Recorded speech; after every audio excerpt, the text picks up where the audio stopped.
Assalamualaikum warahmatullahi wabarakatuh. Perkenalkan, nama saya Andre Arismanto.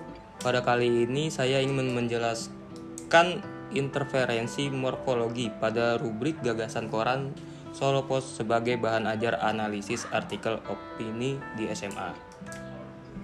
Pendahuluan. Bahasa Indonesia adalah bahasa nasional yang memiliki kedudukan terpenting di Indonesia, yaitu sebagai alat pemersatu bangsa dari berbagai bahasa daerah di Indonesia. Hal itu sesuai dengan isi Sumpah Pemuda yang berbunyi, "Kami putra dan putri Indonesia menjunjung bahasa persatuan." Bahasa Indonesia, kedudukan bahasa Indonesia selain sebagai bahasa resmi negara juga sebagai alat pengantar dalam dunia pendidikan, sebagai penghubung tingkat nasional untuk berbagai kepentingan, dan sebagai pengembang kebudayaan nasional, ilmu, dan teknologi. Mulyati 2015, Alwi DKK 2010. Surat kabar Solo Post merupakan salah satu surat kabar dengan jumlah pembaca yang banyak. Berdasarkan laman berita solopost.com, surat kabar Solo Post juga merupakan salah satu koran yang meraih penghargaan surat kabar terbaik dalam penilaian penggunaan bahasa Indonesia di media massa cetak 2019, yaitu meraih peringkat ke-6. Surat kabar Solo Post juga memiliki berbagai macam rubrik, tetapi dalam penelitian ini hanya akan mengkaji rubrik gagasan karena waktu yang terbatas. Istilah gagasan sama dengan opini. Al-Wasilah 1997-45 mengatakan bahwa wacana opini dibagi menjadi tajuk rencana, kolom opini dalam kurung artikel, dan surat pembaca. Jenis-jenis opini tersebut juga dipelajari di sekolah menengah atas atau SMA. Tajuk rencana atau teks editorial dan artikel opini dipelajari di kelas.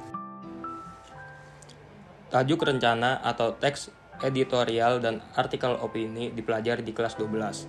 Dengan demikian, hasil penelitian ini diharapkan dapat dimanfaatkan untuk bahan mengajar mata pelajaran artikel opini di kelas 12 semester genap, sehingga siswa dapat terhindar dari kesalahan berbahasa, terutama interferensi bahasa Jawa dalam bahasa Indonesia. Metode penelitian ini menggunakan penelitian kualitatif dengan metode pendekatan analisis isi. Penelitian ini mendeskripsikan interferensi morfologi pada rubrik gagasan koran Solo Post dan pemanfaatannya sebagai bahan ajar analisis artikel opini di SMA. Pendekatan analisis isi untuk menganalisis isi dokumen tersebut.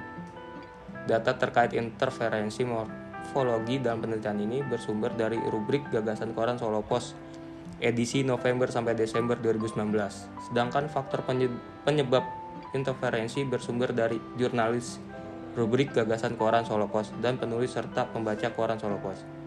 Selain itu, data terkait pemanfaatan hasil penelitian ini sebagai bahan ajar analisis kaidah kebahasaan artikel opini di SMA bersumber dari guru bahasa Indonesia dan siswa SMA Negeri 8 Surakarta.